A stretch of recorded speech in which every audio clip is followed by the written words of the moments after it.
Наш Владыка говорит: Аллах любящий, то есть проявляющий любовь к нам, милостивый с нами. Поэтому в хадисе Кудси, в котором Аллах определил манхадж для его верующих рабов, Аллах Азза ва Джалля говорит: «О сын Адама, не бойся обладателей власти, пока моя власть продолжает существовать. А моя власть не перестанет существовать никогда. О сын Адама, не бойся нехватки риска, ведь мои сокровищницы полны, а они не опустеют никогда.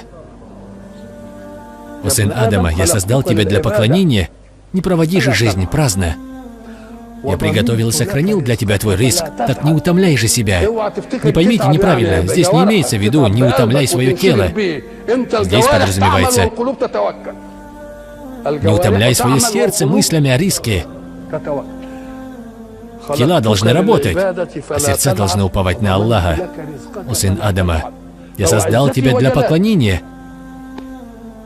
Не проводи же жизнь праздно. Я приготовил и сохранил для тебя твой риск.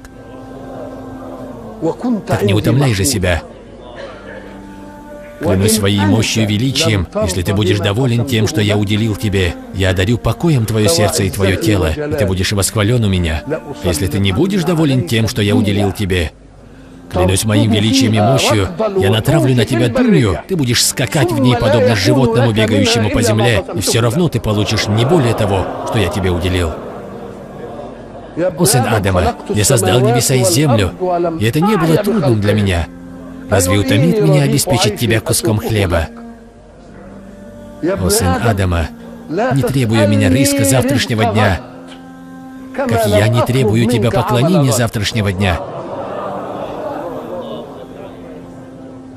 О сын Адама,